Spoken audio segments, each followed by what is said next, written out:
Meditation, yeah. Yes, I mean, that's it huge. works. It's been a lifesaver for me. Oh, I do it, and I do it whenever I get like spare time. I was at the doctor's office this morning, and I knew it was going to be 20 minutes, so I just sat there with my eyes closed for 20 minutes, and I meditated. You know, when I was growing up, there was this statement, I think it was Pascal, he said, you know, all of man's problems arise because he cannot sit by himself in a room for 30 minutes alone. And it's very true. I always needed to be stimulated. And when the iPhone came along, boredom was dead. I would never be bored again. Even if I'm standing in line, I'm on my iPhone. And I thought it was great. And when I was a kid, I used to try and overclock my brain, be like, how many thoughts can I think at once? The answer is only one. But I would try to like think multiple thoughts at once. And I was proud of that. I was proud that my brain was always running. This engine was always moving. And it's a disease. It's actually the road to misery. And now that I'm older, I realize like, you actually want to, again, rest your mind. You want to learn how to settle into your mind. And now I look forward to solitary confinement. You leave me alone for a day, it'll be like the happiest day I've had in a while. And that is a superpower that I think everybody can attain. The superpower of learning to be alone and enjoying it. Yeah. Yeah. Well, I think it's critical, and I do think that these times where you just think about things, just be alone and think about things, are so rare these days. And I think during those rare times is when you really get to understand what you actually believe or don't believe. Yeah, it's funny. When I first started meditating, it was really hard, right? Because everybody, I think a lot of people who listen to this broadcast, they've heard of meditation that has a good rep. So everybody tries it. They struggle.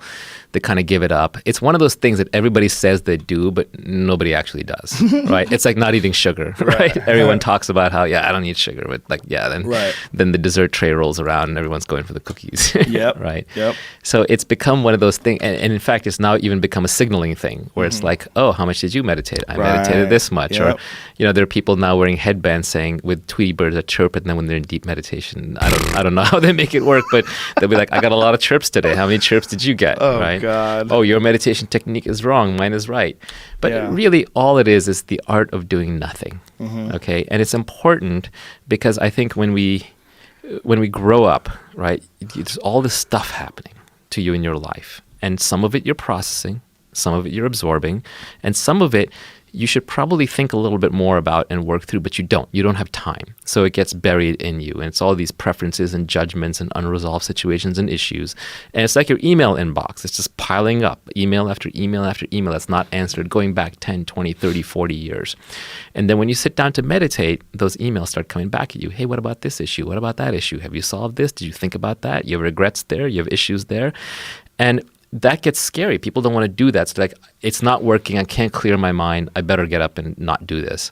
But really what's happening is it's self-therapy. It's just that instead of paying a therapist to sit there and listen to you, you're listening to yourself. And you just have to sit there as those emails go through one by one. You work through each of them until you get to the magical inbox 0. And there comes a day when you sit down, you realize the only things you're thinking about are things that happened yesterday because you've processed everything else. Not necessarily even resolved it, but at least listened to yourself. And that's when meditation starts. And I think it's a very powerful thing that everybody should experience. And that's when you arrive upon the art of doing nothing. Well, I think it's even a problem that most people are getting their meditation from an app. I will not use an app. It's sneaky. I mean, Sam Harris is a very good meditation app, I should say that. But you should be able to just do it. And many people can't. It is literally the art of doing nothing. Yes. So all you need to do for meditation is just sit down, close your eyes, comfortable position, whatever happens, happens. If you think, you think. If you don't think, you don't think. Don't put effort into it. Don't put effort against it. It's all you need. Do you concentrate on your breath, or Nothing. do you have a specific technique? Nothing. No, you just sit. You just sit. I think about my breath. That's all I do. I try to only concentrate on breathing. I used to do that, but at some level, all the concentration, every meditation technique is leading you to the same thing, which is just witnessing. Yes. And concentration is a technique to still your mind enough that you can then drop the object of concentration. So you could also just try going straight to the end game. The problem with what I'm talking about, which is not focusing on your breath, is you will have to listen to your mind for a long time. It's not going to work unless you do at least an hour a day, and preferably at least 60 days before you kind of work through a lot of issues. So it'll be hell for a while, but when you come out the other side, it's great. You get rid of the chatter. or when the chatter comes, it's in the background, it's dimmer, it's smaller, you've heard it before, you see the patterns, it's more recent, it's something you need to resolve anyway, and you will get moments of actual silence.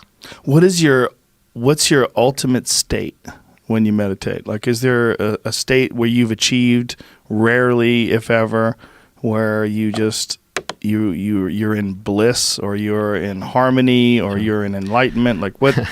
It's kind of indescribable, because when you're really meditating, you're not there. When there's no thoughts, there's no experiencer, there's nothing. There's just nothing.